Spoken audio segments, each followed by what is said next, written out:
Hi, good morning, everybody. My name is Stephen Fennell. I'm a senior student recruitment specialist, and I will be your host for this next session featuring the Indigenous Studies and Services. And just a reminder, before I introduce our first panelists, I would just like to make mention that if you have any questions, please use the chat function to ask your questions, and we'll be sure to respond to those during the Q&A portion of this session. At this time, I would like to turn it over to Greg Mcgregor, who is the Manager of Indigenous Services and Access Programs. Greg, over to you.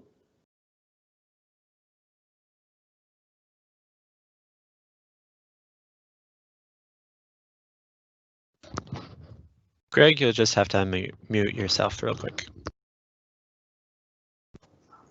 Steve, would you just like me to do an introduction of our team here right now?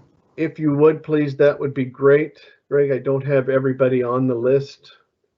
Okay. Thank you. Good morning, everyone. It's a beautiful day, beautiful Saturday morning or soon to be afternoon.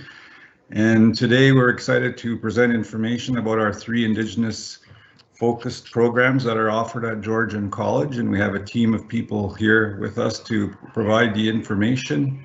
We have Michelle O'Brien, who's our program coordinator for the Indigenous Community and Social Development Program, as well as the Anishnaabemowin Development Program. And we also have Angie King, who is a faculty member in the Anishnaabemowin program here as well. And Ashley Lecoucier, who is our community liaison officer, and her job is to help students, prospective students, or students interested in coming to Georgian College jump through the hoops and provide information on how you can get into your program here at Georgian College. My name is Greg Mcgregor, and I'm the Manager of Indigenous Services, and I'm going to come on later on and speak about the various support services we have in place to support students through their time at the college.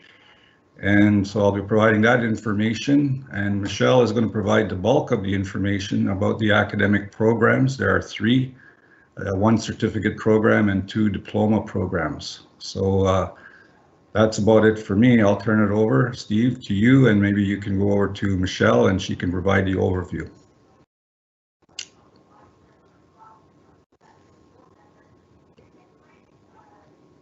Sorry about that, I was muted. So that's great, Greg, and thank you for that introduction. You have an amazing team there to support you. And at this point, Michelle, if you'd like to turn on your camera, you can feature the programs. I can see your screen.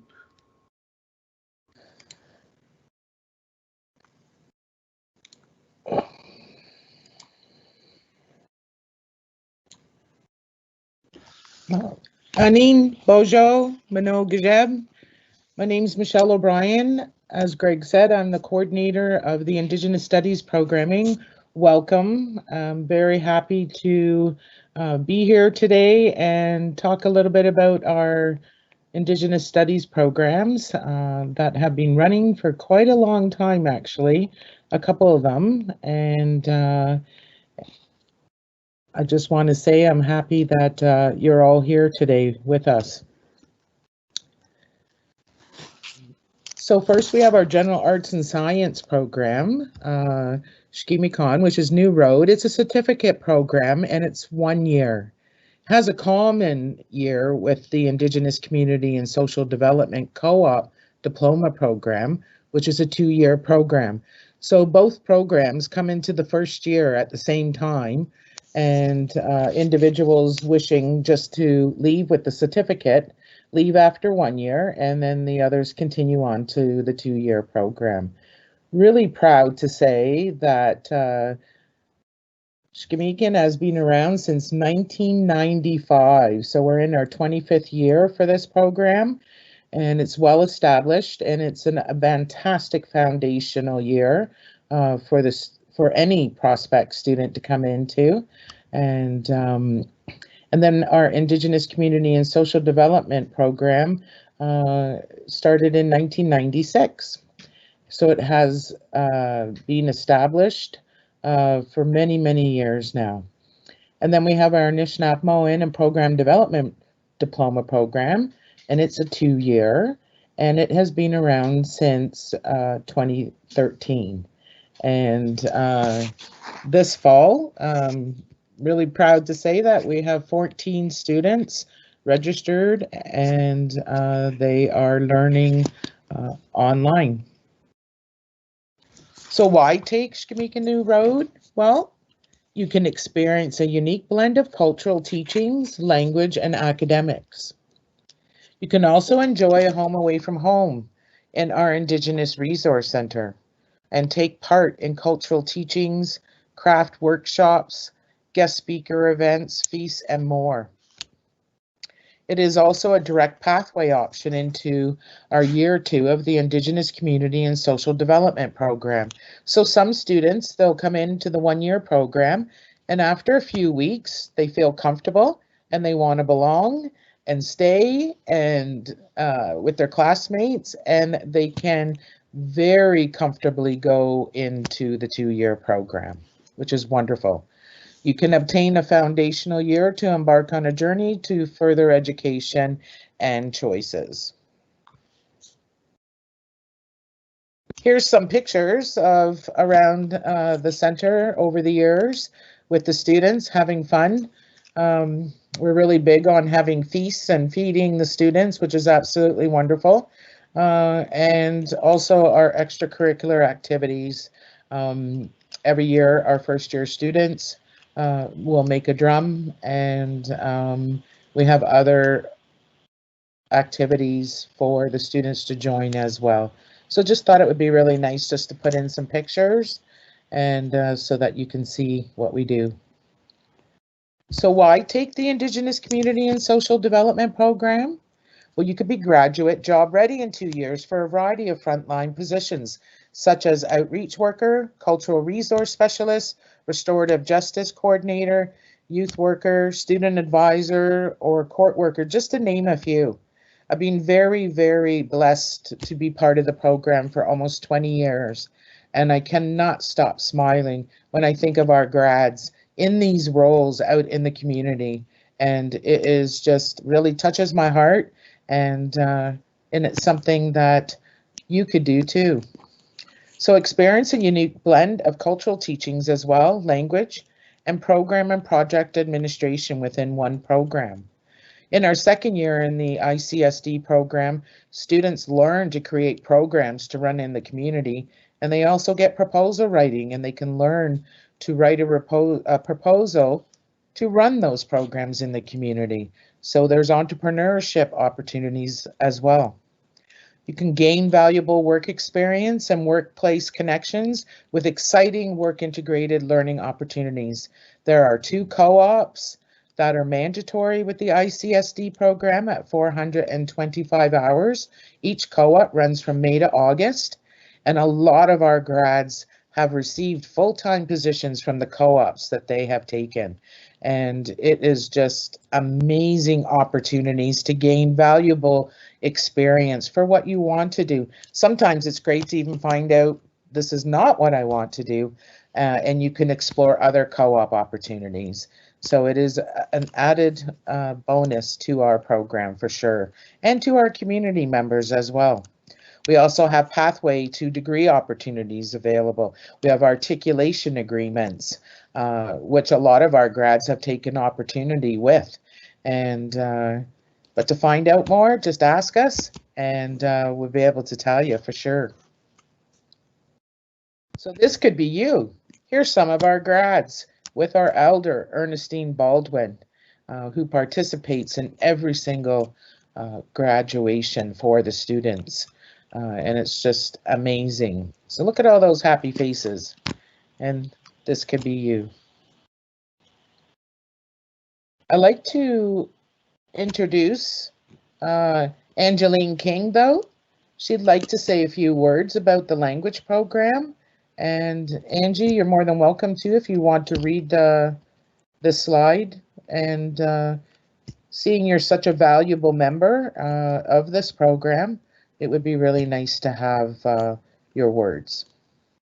Miigwech, Michelle. Anin Bojo, Shki Indigenous Makwadodam. Hello, my name is Angeline King. My spirit name is New Day Woman, and I'm with Bear Clan. So why take Anishnaabem and program development? You gain a personal connection to Anishnaabem culture through language, participate in language immersion opportunities, experience intergenerational learning with our on-campus elder, and develop innovative Anishinaabe resources that can be used in your future language career. So I'm gonna read something that I wrote, and I've been with Georgian, a language teacher in Anishinaabe program development for the last 3 years.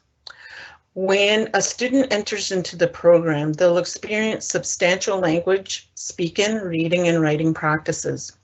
Students will also examine the role and importance of Anishinaabe in ceremony, cultural values, and a sense of community. They will gain personal connections into the Anishinaabe culture through language.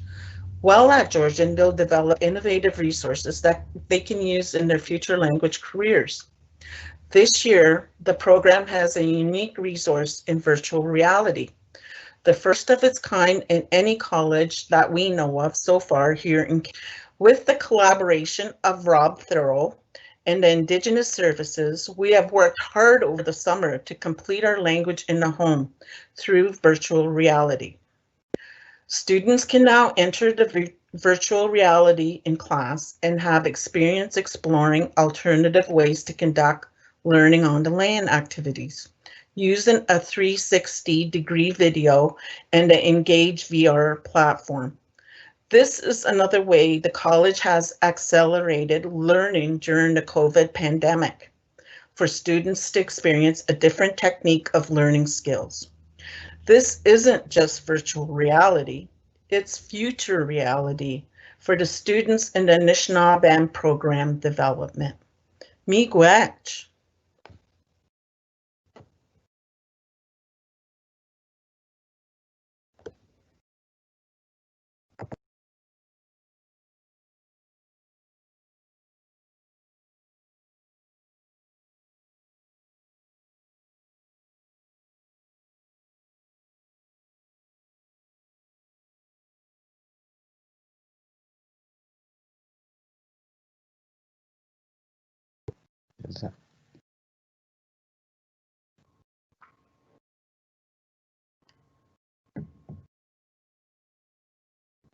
And Michelle, thank you, Angeline. Michelle, Good. anything to add to that? Oh, it's just been amazing. When we were approached by Rob from Georgian College, if we wanted to introduce virtual reality to the students for this coming year, at first we were, a little nervous, and but it has been absolutely incredible. And so for future prospect students, if this is something that you would really be interested in, please inquire more, and we'd be happy to fill you in. Here's a few little pics of our language students. Angie had taken them out to rabbit snare out at Springwater Park last winter, and camping one night, where the students had an immersion experience, and living off the land for a couple of days, cooking and things like that. And some of our grads and our elder Ernestine Baldwin in the classroom. So we're quite proud of our alumni and our current students, and just wanted to share a few pictures with you.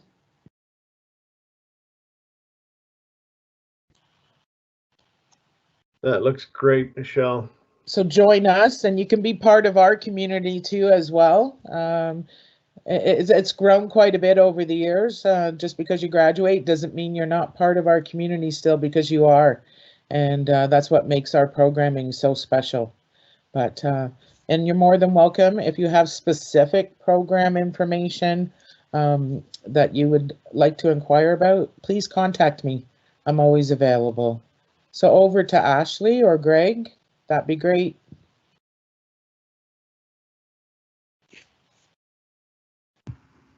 I just need to throw up the next slide.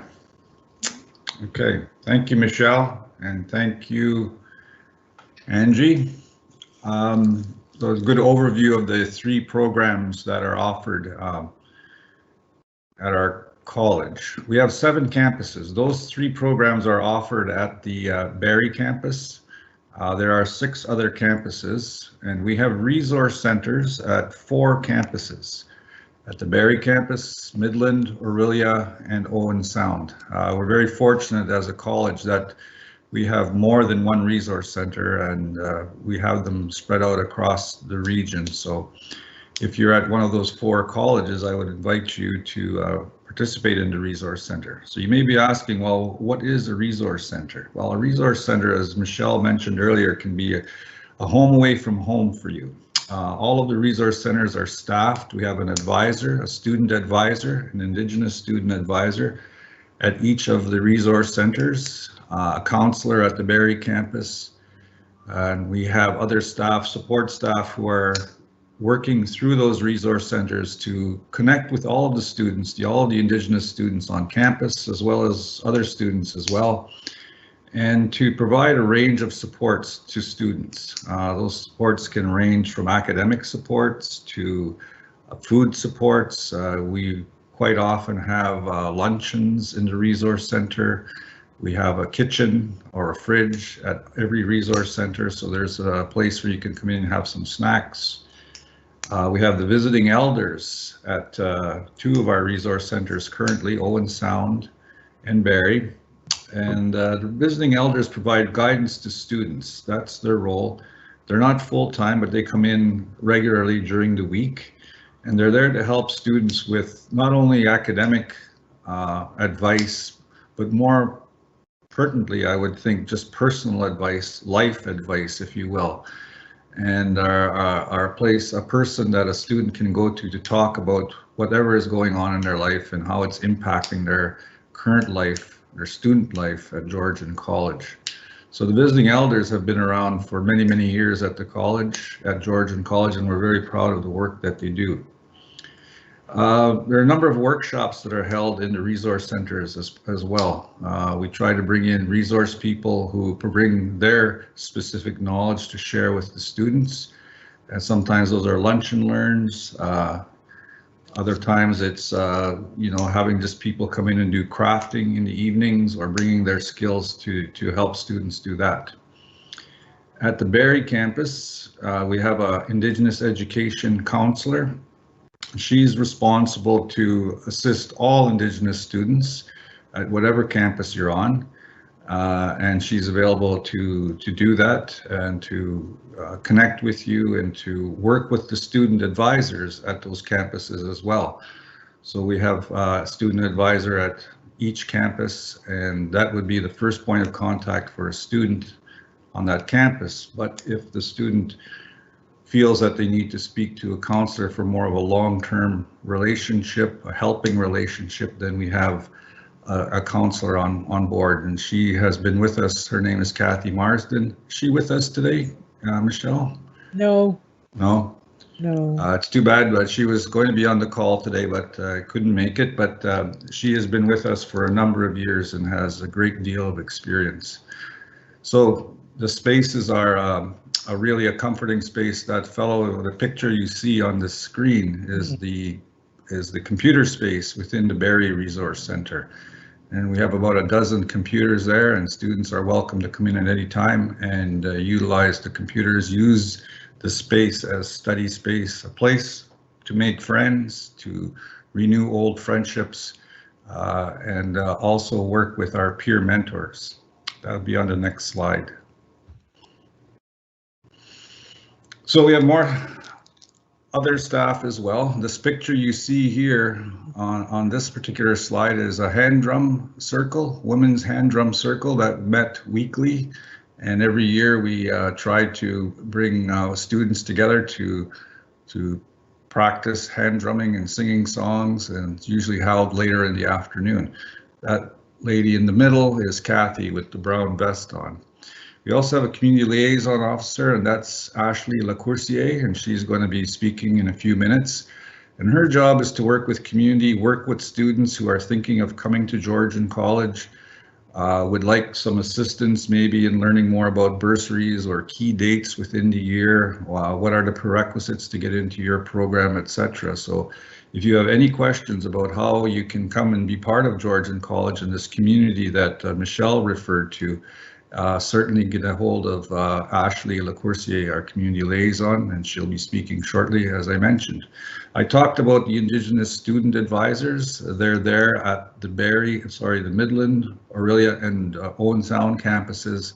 They're there most days of the week, and they're there to open the resource center and ensure that the resource center is being utilized to its capacity, and also to provide support in various fashions to students.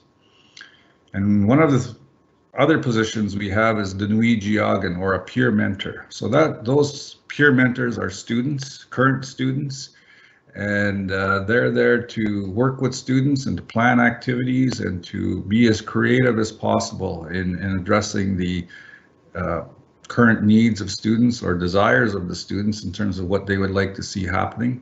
They can provide support to new students, as many of them are returning students in their second or third year, kind of know the ropes of college life, and can help other students, their peers, with navigating through the first few months of college and also right through to graduation as well.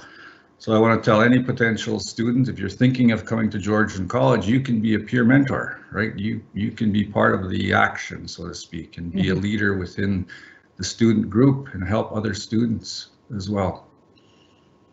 So that's a quick overview of the supports we provide. I guess in closing, I would like to say, if you come to Georgian, and if you're in any program, and if you're even at other campuses where we don't have a resource center, you're not disconnected. There are ways for you to connect and get the supports you need or you would like to help you get through your studies. So if you're at the Orangeville campus or the South Georgian Bay campus, which is located in Collingwood, or the Muskoka campus, certainly if you're taking a program there and like to get involved, we're an email or a text or a phone call away. So I'll leave it right there for now, Steve, and call on Ashley next, I guess, to talk about her role. Thank you. Miigwech. Thanks so much, Greg and Michelle, for all the information on services and programs. As mentioned before, my name is Ashley Lecoucier. I am the Community Liaison Officer, and my role has a number of aspects that involves community liaising as well as some student support. So essentially, if you're watching this presentation and you're like, wow, that sounds really great, but you're not sure of next steps, I can definitely help with that piece. So if you need assistance with OCAS, so applying to the Ontario College programs, I can help you there. If you need assistance with OSAP, so funding, I can be your contact. Essentially, just navigating the Georgian College system if you just need a little bit of assistance. And then when you come to Georgian, I love to help students find different ways to fund their education. So there are so many amazing awards, scholarships, and bursaries that you can apply for. And as well, when you're done your program, I can assist you with pathway planning. So again, if you have any questions at all, my contact info is on the screen there, ashley.lecoucier@GeorgianCollege.ca.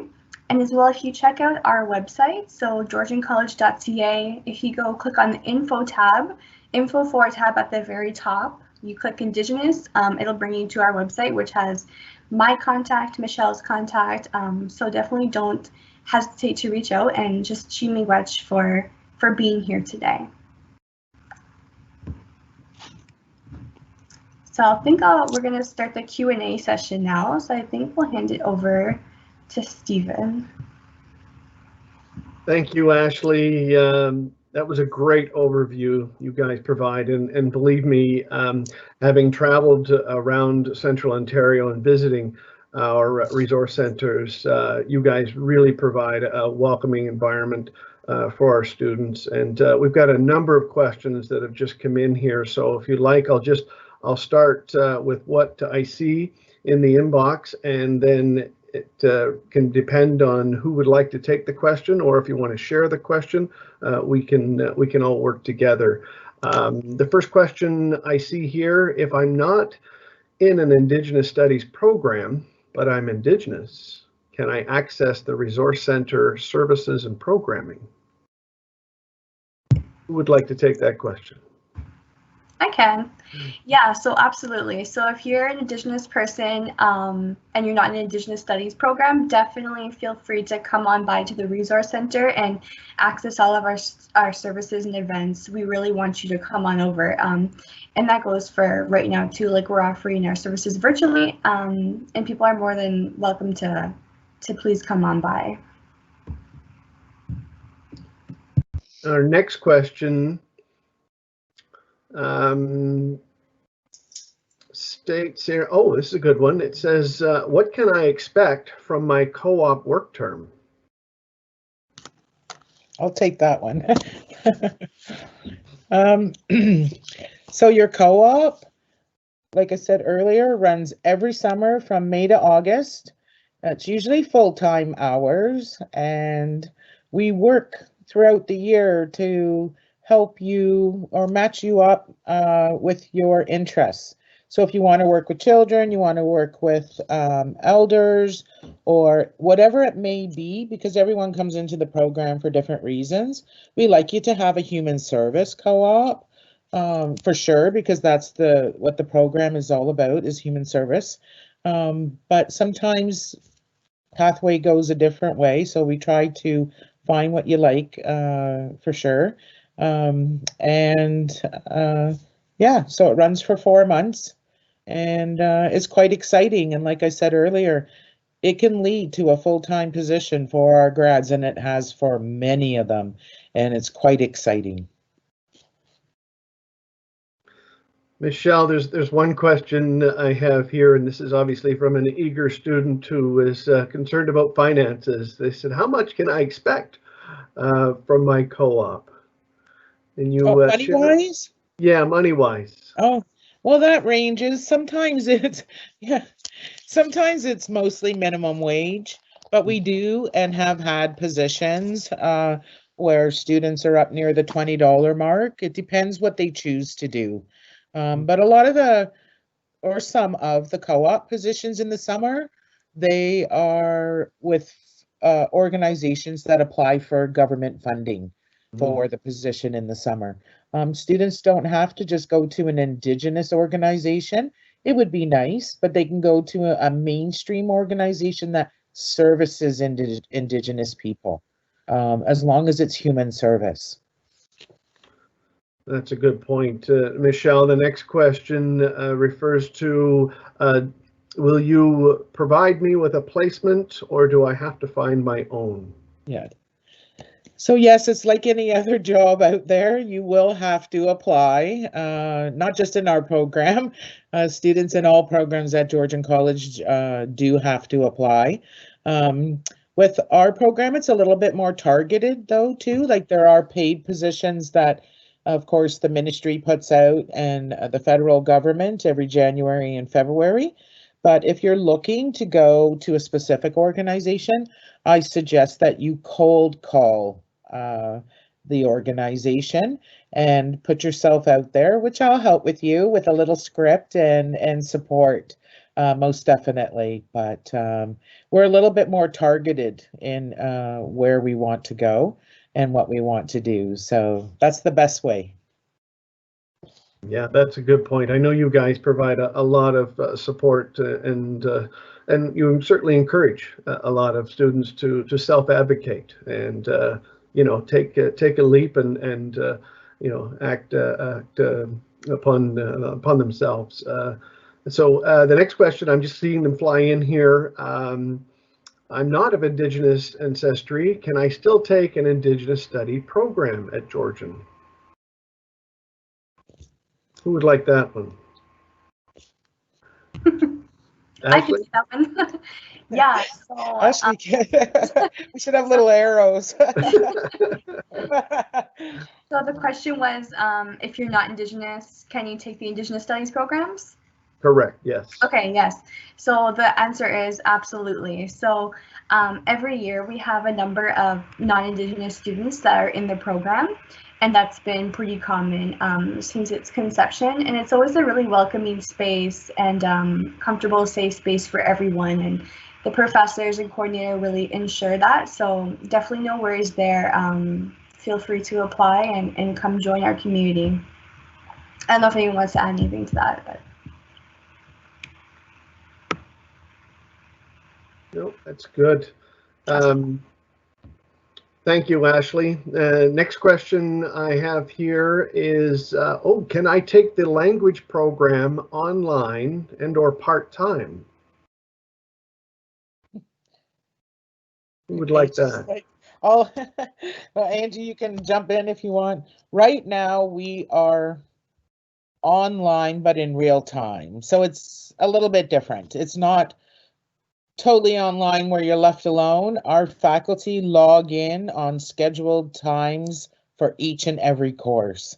So it's not the traditional online, and just it's due because of COVID. But, and Angie, you can probably back me up on this, but learning the language should actually be in person and to experience the immersion, to experience the activities, and to bring you together. Angie? Yeah, it's true. We do typically like to go out into the community and learn cultural activities, but we're making do with online this year, and it really helped to have the language in the home virtual reality. It's a new concept that Georgian is doing this year, and it's working really wonderfully this year. The students all went in last Thursday, and they were just blown away by what we've done so far, and they're able to go into the home and point at different items in any place in the home or outside, and that word in the Anishnaabem language will come up. So if you're pointing at a chair, it'll tell you it's so they had a really good time on it, and I'm hoping for newer things to happen in this, and we're just trying to make do with what we can online this year. So miigwech.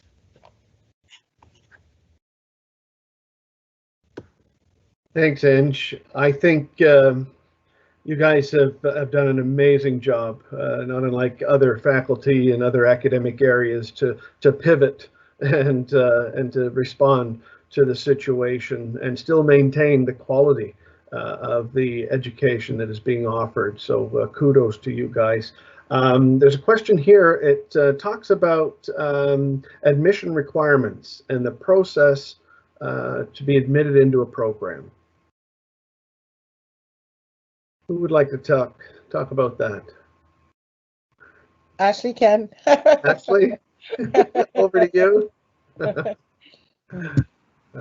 Sure, yeah. So what you need, the admission requirements for all three programs are the same. So you need your OSSD, which is your Ontario Secondary School Diploma or equivalent, and then your grade 12 English.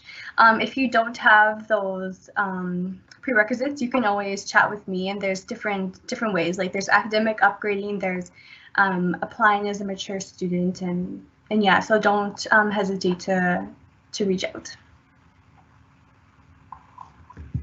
That's great. Thank you, Ashley. And here's a good question. It says, why should I self-identify if I'm of an Indigenous ancestry? Ooh, Greg. Any benefits to that? Michelle, do you want that one? No, Greg can do that one if he'd like. I can do that as well. I mean, not as well, but I can.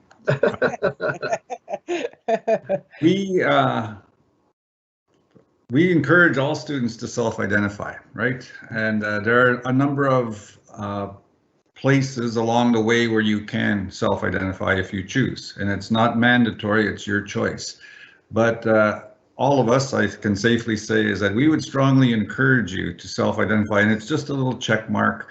There's nothing devious about it. Nobody's, keeping that information for, you know, nefarious reasons. It's the only reason we would like you to self-identify is because then we can put you on a blast list, an mail out list, if you will, and we'll be able to send you key information throughout your time at Georgian that is going to be valuable to you, whether it's about events that are coming up, whether it's about scholarships and bursaries, whether it's about you know, graduation, what we're going to do around graduation, or certain key times of the year around Thanksgiving and Christmas and end of semester. So it's really, it's your window into our community within a community, our community within the Georgian College community, if you will.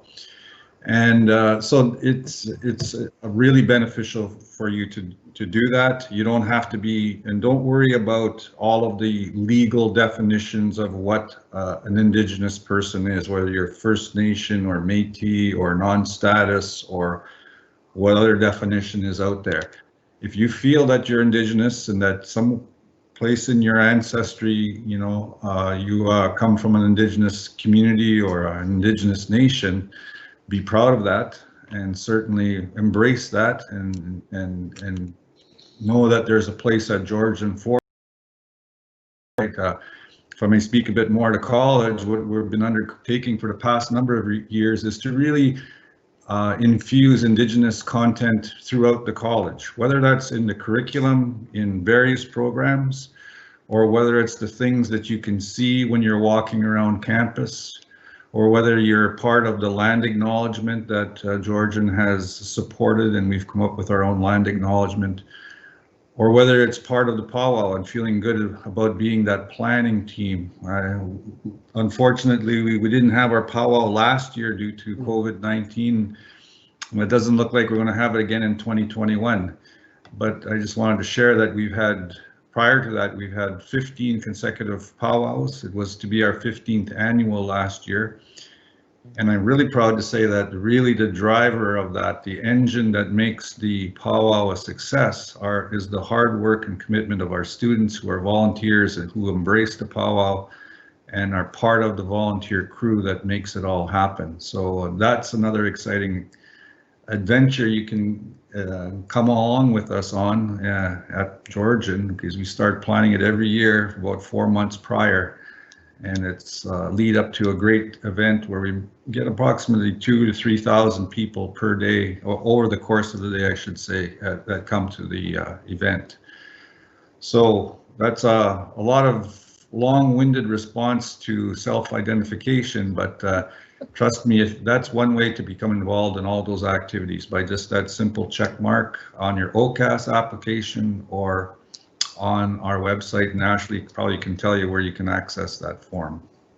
Yeah, for sure. I did want to just jump in there too, Greg, and add on that another really great reason to self-identify of Indigenous ancestry at Georgian is because then you can apply to the Indigenous Student Bursary. So it's a really great funding opportunity for students to access, and that opens up around January.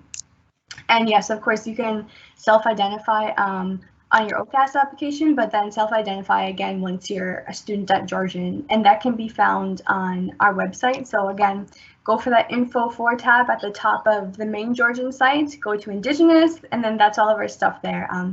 If you have trouble finding that or really anything else, reach out to any one of us. That's great. Thank you both. Greg, I did have a question about the powwow. They were asking whether or not they thought the powwow was going to be offered next year. And the question was, how can I get involved? And I think you touched upon that. So anything to add? Yes, Even though we're not having a in-person powwow this year, we're going to be doing something, right? I just was finalizing something last week where we're going to have a virtual event tied to the powwow, but not a virtual powwow. It's going to be kind of a virtual talent show, and maybe it'll probably have its different title, no doubt. Mm-hmm. But it's going to be a place where people can send in short videos, and it's going to be great. So we're going to do something. We're not going to walk away from our annual Feel Good powwow, but it'll be doing it in a different form this year. So I'm happy to announce that you're the first to know. It all That's got kind of fantastic. finalized yesterday, kind of thing. Yeah. Okay. So anyway, keep your ears and eyes open for announcements around what we're doing in place of the powwow this year. Okay, fantastic. Thank you. I've got a few more questions here. I think we've touched upon this one. It's asking about whether classes will be online now or do we have to come to the campus? Anybody want to take that one? You mean in the fall? I think that's maybe what they're referring to. Oh, okay. Well, like everybody else in all of Ontario, we've been monitoring what the Ministry of Health and Ford, that's where we get our instruction from. Or actually, that's where the college gets the instruction from. So at this time, we do not know. It was just announced that we're going to be online for the winter semester. But like I said, we're doing really good though. Our students seem very happy. But like I said, because we're delivering in real time. So I know when I teach, I'm on the computer with the students for 3 full hours. And same with Angie and our other faculty. So our students are getting the one-on-one. So it's working out. But you know, we'll just follow and listen and wait to see what happens within our community and overall what's going to happen for fall. Yeah, thank you, Michelle. That's very helpful. I've got a question here, and it's I'm assuming pre-pandemic. What is the average class size? It ranges. Like last fall when we were on campus, we had 27 students register for ICSD. You know, this year we had 17. It depends, you know, but it's usually not higher than 30 students. The language program, we were very pleasantly surprised with the intake for this fall. And there's 14 students registered, which is really good for the language program. It just all depends. But that's around the size. Okay. Can sorry. I also? Sorry, Angie, you were breaking up there, and I'm not sure if your mic isn't muted. Can you hear me now? Yes. Okay.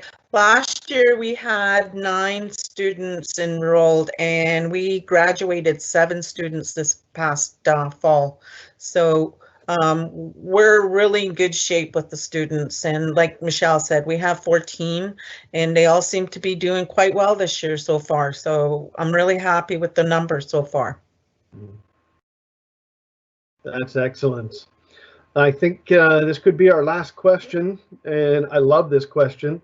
It's in terms of expectations from my program. What does a typical week look like for classes, and what type of homework will I have? Oh, like that question.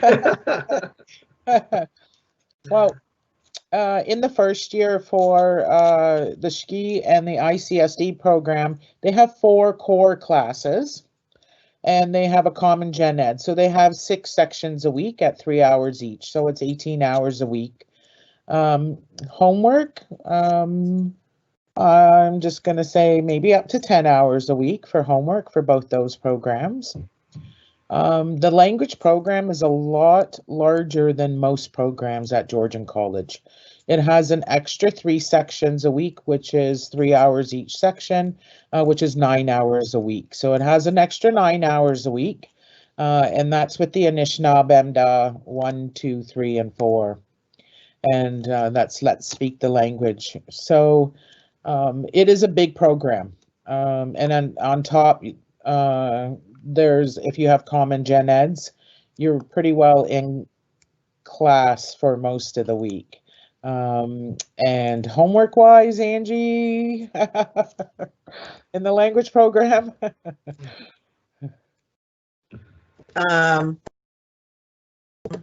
I'm looking at maybe about 6 hours of homework a week.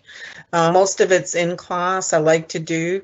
I listen to oral a lot, so they're being tested as they're speaking, and it's mostly reading and writing that they'll do homework in.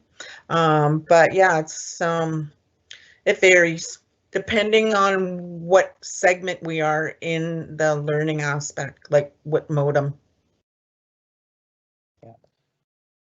That makes sense, Angie. Any final comments? I did want to mention one thing, which is just so absolutely amazing, which happened within our program or within our department this summer, was that our elder, Ernestine Baldwin, learned how to use a computer. And I'm not going to give you her exact age, but it is above 80. And she had never used a computer before in her life. And when we went to her and said, Ernestine, the only way that you're going to be able to connect with the students is to learn the computer. And she said, okay. I can't even tell you what that means for our department and for our students to be able to still have her and our other elders too, that have taken the initiative to become techie, to be able to connect with our students, which is just so unbelievable. I can't even tell you. And so we're very lucky. We're very, very lucky. Steve, I got a last point to make. Certainly. I would invite all of the students to look at the Shki Miikan program as well. And Shki Miikan means new road, and it's a one-year certificate program. And I know many of you are kind of saying, I'm not quite sure what I want to do, in terms of my academic career or my work career. And the one-year certificate program, and it certainly it can be transferred to the 2-year diploma program. That program allows you to, if you're unsure, to experience college life, to pick up some credits along the way, and just really get your feet wet. And so, maybe we didn't talk too much about that today, but that's certainly why it was named Shki Miikan, right? New road. It's a new road for whoever gets on that road, and that's your on-ramp, so to speak, onto the big highway. And so if you're not sure, you can always look to that one program, and Michelle can share more information about the advantages of that, and you can move into the diploma program as well. So it's a good soft landing place, and you'll come and be around solid support services to help you get through that critical first year. So look at that as an option as well if you're not sure of which diploma program to take. That's my last point anyway. No, that's some great advice, Greg, and Michelle. To your point with respect to the support that you offer and your story, I think that's indicative of the kind of support that all of you offer to your students, and you are all to be commended for that. At this point, I'm about to wrap up our session and say thank you to each and every one of you for being a value add to this panel. The information that you offered was outstanding, and your responses to the questions were amazing. So thank you very, very much for that. I just want to point out that if you want more information on Indigenous Studies and Services, we are offering a post-event information session on November the 26th. We encourage you to attend. Details will be sent to you via email.